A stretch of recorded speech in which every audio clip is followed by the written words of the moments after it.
Hello Visharad Purvardh students, உங்களுக்கு first பேப்பரில் second கொஸ்டினில் 15 மார்க் எஸ்ஏ கேட்குறாங்கல்ல, அதில் எக்ஸ்பெக்டட் எஸ்ஏஸ் மொத்தம் ஃபஸ்ட்டு சாப்டரில் 4 கொடுத்துருக்காங்க. நம்ம அதில் ஒரு 3 பார்த்துடலாம். இது கண்டிப்பாக உங்களுக்கு ஒன்று வர்றதுக்கு வாய்ப்பு இருக்குது. இதை படிக்கலாம். பேஜ் நம்பர் சரவணா கைடில் 17 இருக்குது பாருங்கள். ஷத்ரஞ்ச் கே கிலாடி. ஷத்ரஞ்சுனா செஸ், சதுரங்கம் விளையாட்டு. அது விளையாடுறதுல கிலாடியாகிற 2 நண்பர்களை பற்றி இந்த கதை. ஷத்ரஞ்ச் கே கிலாடி. லேக்கக் பரிச்சை, ஆசிரியரின் அறிமுகம். ஷத்ரஞ்ச் கே கிலாடி நாமக் கஹானி உபன்யாஸ் சம்ராட் பிரேம்சந்த் கி கஹானி ஹை.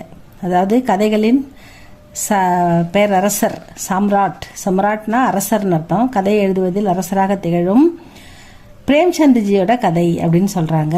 ஆப்கா அசலி நாம், அவருடைய உண்மையான பேர் தன்பத் ராய் அப்படின்னு சொல்கிறாங்க. வே பகலே அங்கிரேஜி சர்க்கார் கே நவுக்கர் தே. முதல்ல அவர் பிரிட்டிஷ் கவர்மெண்ட்டில் ஒரு அரசு உத்தியோகஸ்தராக வேலை பார்க்குறாரு. ஜபு அசகயோக அந்தோலன், அதாவது ஒத்துழையாமை இயக்கம் அப்படின்றத ஒன்று காந்திஜி தொடங்குறாரு, நான் கோஆப்ரேஷன் மூமெண்ட். அந்த அசகயோக ஆந்தோலன் சல்னே லகா அப்போ நடக்கும்போது அப்பொழுது உன்ஹோனே நம்ம தன்பத் ராய், அதாவது பிரேம்சந்த்ஜி. Paper திருப்புங்க students.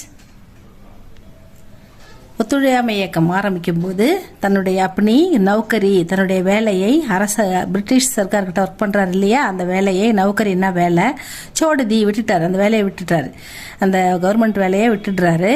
தபுசே அதன் பிறகு அப்பத்திலிருந்து அப்பனி ராஷ்ட்ரிய பாவனா, தன்னுடைய தேசிய உணர்வை, பாவனாக்கோ கஹானியோ துவாரா கதைகள் மூலமாக, வியக்த கர்த்தே ரஹே கதைகள் மூலமாக தேசப்பற்றை வெளிப்படுத்தினார், தேசப்பற்றை மக்களுக்கு ஊட்டினார் அப்படின்னு சொல்கிறாங்க. தேசப்பற்று மக்களுக்கு வேண்டும், விழிப்புணர்வு வேண்டும்ன்றதுக்காகவே கதைகள் மூலமாக மக்களுக்கு விழிப்புணர்வை ஏற்படுத்தினார் நம்ம எடுத்துக்கணும். அப்படி நௌக்கரி சோடுதி தபுசேவே அப்படி ராஷ்ட்ரிய பாவனா கோ கஹானியோ துவாரா வியக்த கர்த்தே ரஹே.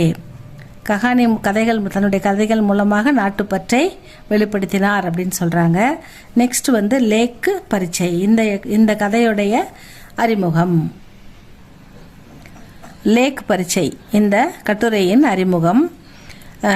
யகு விலாசினா ஆடம்பரம், விலாசித்தானா ஆடம்பரமாக வாழ்தல். ஆடம்பரம்னா தேவையில்லாத செலவுகள், வருமானத்துக்கு வழி பண்ணாமல் இருக்கிற காசெல்லாம் செலவு பண்ணிக்கிட்டே இருக்கிறது. விலாசிதாமே டூபே, ஆடம்பரத்தில் மூழ்குதல், டூப்னா மூழ்குதல், ஆடம்பரத்தில் மூழ்கி, மூழ்கிய ஒரு ராஜ்ய